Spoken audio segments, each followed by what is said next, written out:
जसलोक नगर में सूर्यगिरी नाम का राजा था। उसके कोई संतान नहीं थी। वहीं दूसरे नगर में धनपाल नाम का एक साहूकार रहता था। उसकी पत्नी सोमवती और विद्यावती नाम की एक बेटी थी। जब विद्यावती सयानी हुई तो साहूकार की मृत्यु हो गई। उसके नाते रिश्तेदारों ने उसका सारा धन हड़प लिया और घर से बाहर कर दिया। सोमवती अपनी बेटी को लेकर रात के समय नगर छोड़कर चल दी। रास्ते में उसे एक चोर सूली पर लटकता हुआ मिला, परंतु वह मरा नहीं था। उसने सोमवती और उसकी बेटी को देखकर अपना परिचय दिया और बोला, मैं तुम्हें 1000 अशर्फियाँ दूंगा अगर तुम अपनी लड़की का ब्याह मेरे साथ कर दो। सोमवती कहने लगी, तुम तो मरने वाले हो।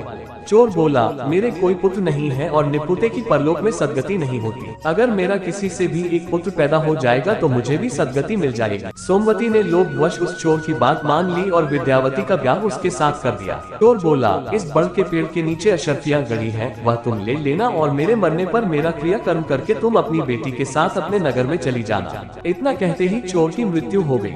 सोमवती ने जमीन खोदकर अशर्फियाँ निकाल लिया। चोर का क्रियाकर्म कर अपने नगर में लौट आई। उसी नगर में वसुदत्त नाम का एक गुरु था, जिसके मनस्वामी नाम का शिष्य था। वह शिष्य एक वेश्या से प्रेम करता था। वेश्या उससे 500 अशर्फियाँ मांग रही थी। वह कहां से लाकर देता। संयोग से विद्यावती ने मनस्वामी को देखा और वह उसे प्रेम करने लगी। उसने अपनी दासी को उसके पास भेजा।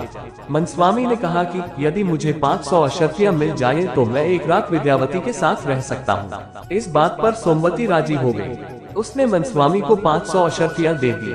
कुछ दिन बाद विद्यावती ने एक सुंदर बच्चे की मां बनी। उसी रात शिवजी ने सपने में उन्हें दर्शन देकर कहा, तुम इस बालक को 1000 अशर्फियों के साथ राजा के महल के दरवाजे पर रखाओ। माँ बेटी ने ऐसा ही किया। उधर शिवजी ने राजा को सपने में दर्शन देकर कहा, तुम्हारे द्वार पर किसी ने धन के साथ एक बच्चा भी छोड़ दिया है, उसे अपना पुत्र मानकर उसका लालन पालन करो। राजा ने अपने नौकरों को भेजकर बालक और अशर्फियों को मंगा लिया। बालक का नाम उसने चंद्रप्रभ रखा।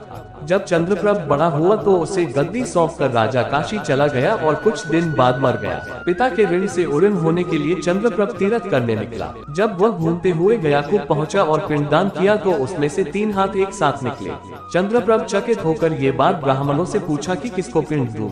उन्होंने कहा, लोहे की कील वाला चोर का हाथ है, पवित्री वाला ब्राह्मण का है और अंगूठी वाला राजा का।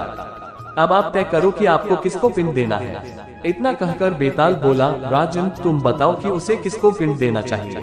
राजा ने कहा, चोर को, क्योंकि उसी का वह पुत्र था। मनस्वामी उसका पिता इसलिए नहीं हो सकता क्योंकि वह तो एक रात के लिए पैसे से खरीदा हुआ था। राजा भी उसका पिता नहीं हो सकता क्योंकि उसे बालक को पालने के लिए धन मिल गया था। इसलिए चोर ही पिंडदान का अधिकारी है। इतना सुनकर बेताल फिर पेड़ पर जा लटका और राजा को वहां जाकर उसे लाना पड़ा। रास्ते में फिर उसने एक कहानी सुनाई।